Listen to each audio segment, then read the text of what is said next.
दोस्तों आज की वीडियो में देखो टॉप 3 गोदी एंकरों की छटपटी बेइज्जती। ये वो चमचे हैं जो हर शाम मोदी भजन कीर्तन में डूबे रहते हैं, लेकिन अब हर प्रवक्ता आके इनकी ऐसी तैसी। हाँ, वैसे ये बात सच है कि यार जहाँ पे भी मैंने इनकी डिबेट सुनी है वहाँ पे इनकी जमकर बेइज्जती हुई है। ठीक है, जितनी भी वीडियोस आप देख लो उनमें ये क्या करते हैं कि यार अपनी बातों से प्रेशर डालने की कोशिश करते हैं हमेशा ना, तो दबा के बेइज्जती होती है इनकी। वही फ़नी वीडियोस बन जाती हैं बाद में, गोदी मीडिया की हैं। वैसे मेरा कोई सियासत से ताल्लुक़ नहीं है और मोदी साहब चलो वो हमारे दुश्मन तो हैं, वो और बात है। लेकिन यार ये है ना कि ये चीज़ सोचने वाली है कि मोदी साहब ने इनके इंडिया को कहाँ से कहाँ तक वो लेकर गया, कितना बर्बाद कर दिया है। जो एशियन ममालिक हैं उनमें मतलब इंडिया को अकेला कर दिया उसने। ठीक है, तो ये उनका हमेशा से सपोर्ट मतलब रखते हैं। ठीक है, तो उनके सपोर्ट में जैसे वो मोदी साहब इनका प्योर लगता है। ठीक है, गोदी मीडिया का। तो बाकी चलो हम देखते हैं, एंजॉय करते हैं। ठीक है, तो बात दिल पे नहीं लेनी है क्योंकि ये एक फ़नी मोमेंट होने वाला है। ठीक है, तो वीडियो देखो एंड तक। करके चला जाता है और ये फिर भी बेशर्मी से डिबेट में घुसे रहते हैं। आज देखो कैसे इनकी ऑन एयर बैंड बजी और तय करो आपके हिसाब से गोदी नंबर 1 कौन है। नाम जरूर कमेंट में ठोकना, वीडियो को ठोक के लाइक करो और चैनल को सब्सक्राइब करना मत भूलना, क्योंकि यहाँ हर दिन गोदी मीडिया की कड़क क्लास लगती है। पिक्चर चालू करो बे। अभी जो यहाँ दंगा हुआ उस पर बात कीजिए कि हिस्ट्री के पन्ने पलट पलट कर आप खेल को इधर उधर ले जाने की कोशिश मत कीजिए। मैं ये कह रही हूँ हजरत आलमगीर जिंदाबाद जिंदाबाद। अगर वो आपके पूर्वज नहीं है, हजरत आलमगीर जिंदाबाद जिंदाबाद करने की क्या जरूरत है? हजरत तू है कौन रे? हाँ, और ऐसे किसी शख्स को आप क्यों हजरत बनाएंगे जो अपने बाप को पानी तक नहीं देता है? ये गुनाह अजीम नहीं है? ये कैसा औरंगजेब है जिसको आप हजरत बुला रहे हैं, मसला ये जिसने है अपने मैडम। भाई का कत्ल कर दिया? अरे चिल्लाइए कम, बात सुनिए बताइए। पहले। आप बात सुनिए मैं पहले, आप चिल्ला नहीं चिल्लाइए रही हूँ, कम, मैं आपके सवाल चिल्लाहट पूछ को फर्क रही नहीं हूँ। पड़ेगा। लेकर जो है आ जाते हैं हिस्ट्री में। आप हमसे ज्यादा देशभक्त नहीं है।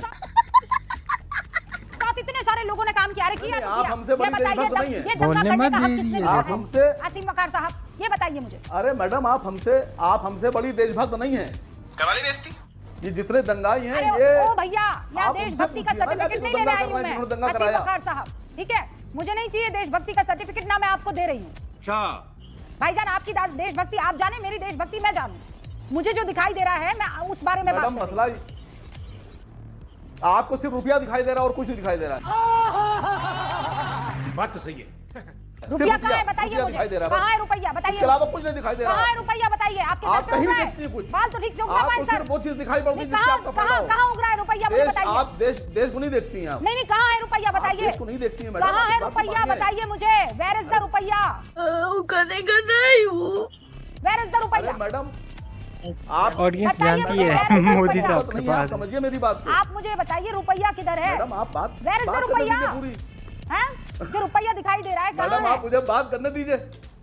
कुछ भी बकवास आप कर रहे बात ही हैं नहीं यहाँ करने दे रही बैठकर। मुझे। मुझे ये बताइए इस औरंगजेब को लेकर नहीं, हम आप भी लोग आपकी तिलमिला बकवास क्यों सुनने जाते नहीं हैं? आए।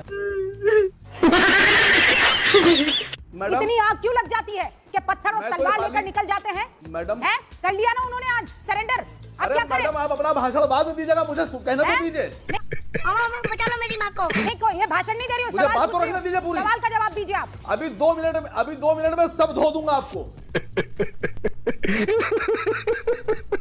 बड़ा हरामी हो बेटा। सुनिए, आपको धो बदतमीजी देंगे मत भी, करना। 2 मिनट रुकिए खाली आप हमें। बदतमीजी मेरे बोलने साथ मत दीजिए। करना, असीम वकार। बदतमीजी तुम ना करना मुझसे। ठीक है, निकलो यहाँ से। तुम ना निकलो करना आप। बदतमीजी निकलो मुझसे। यहाँ से, हटाओ इनको स्क्रीन से। बदतमीज कहीं की। बदतमीज।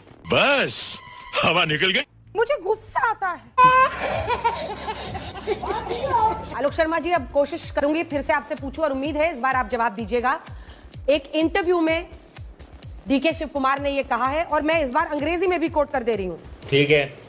Lots of changes are there, constitution will be changed, will be changing, there are judgement which alters constitution also. और ये हिंदी में भी हम दिखा रहे हैं। तो आपके उप मुख्यमंत्री अगर कह रहे हैं कि संविधान बदलेगा, तो क्या कांग्रेस पार्टी इस बात के साथ खड़ी है? चलो भाई देखो अब मैं क्या करता हूँ। देखिए मुझे लगता है कि मुझे समझ नहीं आया, शायद दर्शक भी नहीं समझ पाए होंगे कि इकोनॉमिकली और बैकवर्ड क्लास में बिहार का जो रिजर्वेशन है जिसमें मुस्लिम जातियां हैं उसमें और कर्नाटक वाले में क्या फर्क। और अगर कर्नाटक वाला अलग था तो पिछले 1994 के बाद से लगभग 30 साल से ये रिजर्वेशन चला आ रहा है, तो उस पर किसी ने सवाल क्यों नहीं उठाए? बोलो बोलो, टेल।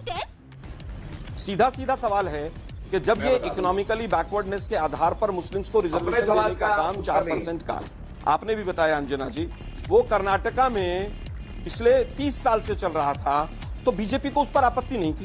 वाह मोदी जी वाह वाह। लेकिन आज अगर आपत्ति है किसी काम के आधार पर, और ये मिसकोट करना कि 2 करोड़ का ठेका, अरे भाई 2 करोड़ का ठेके का मतलब तो नहीं है कि 2 करोड़ का मुनाफा है उसमें, और 2 करोड़ का ठेका 1 साल में पूरा होगा, 2 साल में, 6 महीने में नहीं है उसके अंदर क्वांटिफाई कि भाई कितने समय का ठेका है। मुझे सीधा सीधा ये बता दीजिए कि बिहार में आर्टिकल 14 का हनन नहीं है और कर्नाटका में है, ये सीधा सीधा मुझे उसका विभेद बता दीजिए। हिपोक्रेसी की भी सीमा होती है। अंजना जी मुझे समझ नहीं आया, आपको समझ आया तो आप बता दें। ठीक है, इसका दूसरी जवाब बात वो मैं देंगे, क्या लेकिन बताऊं? आपने फिर मेरे सवाल से किनारा कर जवाहर दिया। स्वामी- मैं आपसे फिर से पूछ रही हूँ आलोक जी, पहले आप कहते थे ये बीजेपी वाले संविधान बदल देंगे, अब तो आपके डेप्यूटी सीएम कह रहे हैं कि संविधान बदलेगा। तो क्या धर्म के आधार पर आरक्षण नहीं होगा कहने वाले संविधान को आप बदल के धर्म के आधार पर आरक्षण होगा वाला करेंगे? रुक, तेरे को बताते तेरी। देखिए मुझे लगता है कि धर्म के आधार पर आरक्षण हो ही नहीं सकता है, तो बदलने का क्या मतलब है? क्या उन्होंने ये कहा कि धर्म के आधार पर आरक्षण होगा, हम ऐसा बदलाव करेंगे? दिखा दीजिए आप मुझे कहती है 6 बजे हल्ला बोल पे आप इसी तरह से करते हैं। मुझे ऐसा लगता है जेपी नड्डा जी को बचाने के लिए आप 6 बजे हल्ला बोल पे बैठ जाती हैं। Once more! मुझे ऐसा लगता है जेपी नड्डा जी को बचाने के लिए आप 6 बजे हल्ला बोल पे बैठ जाती हैं। क्या हल्ला बोल में ये बात सही बोली गई कि जेपी नड्डा जी ने सच बोला है? आलोक शर्मा जी क्या जेपी नड्डा जी ने झूठ शर्मा जी की एक्चुअली ये अब आदत हो गई है, अब अंत होते होते जैसे उनसे सवाल थोड़ा सा पूछ लीजिए, ऐसे ही उनकी आदत हो गई है कि सामने वाले पर आरोप लगाना शुरू कर दी। चुप साली, बकवास करती है हरामखोर, छील के रख दूंगा। 2009 में भी लोकसभा और विधानसभा चुनावों में 30 लाख वोट बढ़े, 2014 में 28 लाख वोट बढ़े, इस बार 37 लाख वोट बढ़े। बताइए अब अभी बता दे भाई, अभी मजा आएगा ना भिड़ो। आपकी तकरीर खत्म हो तो मैं बोलूंगा। तकरीर नहीं, मैंने फैक्ट को रखा है, जवाब देखिए। एक आप सही बोल रहे हैं, आप देखिए। हाँ वही मैं कह रहा हूँ, इस देश में मोदी जी, गोदी जी और चुनाव आयोग इतना सच्चा है कि जो इस पे उंगली उठाता है उसके बारे में क्या कहा जाए। इतना ट्रांसपेरेंट है, इतना निष्पक्ष है, पूरा देश के लोग खामखा उंगली उठाते हैं और अपनी बात रखते हैं। नहीं देश नहीं, कांग्रेस देश नहीं है ना सर। नहीं, कांग्रेस का प्रवक्ता देश नहीं है ना। आपने बोला मोदी जी, गोदी जी, आपने यही बोला ना। मैं समझ रहा हूं आपने किसके संदर्भ में ये क्यों आप बोल रहे हैं, लेकिन कांग्रेस देश नहीं है ना, कांग्रेस का प्रवक्ता देश नहीं है। आप कांग्रेस की बात रखिए। अबे तू है कौन? यू आर नॉट कंट्री, आप देश नहीं है। अगर आप देश होते तो बात अलग होती है। आप देश तो है नहीं। You're a Congress spokesperson. Gaurav Bhatia is BJP spokesperson. Make your point. मेरे को पॉइंट बताइए। 2009 के अंदर it is a hard blatant fact. 2009 में जब 30 लाख वोट बढ़े, वो 30 लाख वोट क्यों बढ़े और कांग्रेस कैसे जीती? चौथी बार दोहरा रहे हो, कुछ नया ले आओ। गजब बेइज्जती है। अरे मैं तो चौथी बार दोहरा रहा हूँ, राहुल जी तो 10 बार एक ही बार दोहरा रहे हैं। हाँ सुनिए, प्लीज प्लीज बोलने तो दीजिए ना। मैं तो बोलने दे रहा हूँ आपको। मैं क्या बोल रहा हूँ, अगर याद हो तो मैं बोल। देखिए, हाँ तो आप लोगों की परेशानियों से और बीजेपी के प्रवक्ता के अमर्यादित भाषा से लग रहा है कि चोट गहरी लगी है। क्योंकि सत्य जब उठाया जाता है तो बेईमानी करने वाले को घबराहट होती है। अमीश देवगन, एक बात की गलतफहमी निकाल दो कि आप हेडमास्टर और मैं आपके क्लास में बैठा हूँ। मर्यादा रखिए, थोड़ी मर्यादा रखिए। नहीं, आप सवाल जवाब भी नहीं दे रहे।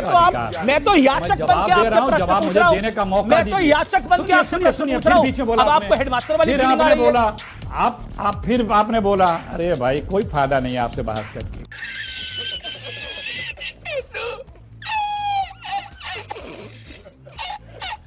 इस प्रकार की बचकाना भाई बहुत सुन ली इनकी बकचोदी। किसी के गले नहीं उतरती, लोग मजाक उड़ाते। खत्म। अजीब से लोग हैं, ठीक है।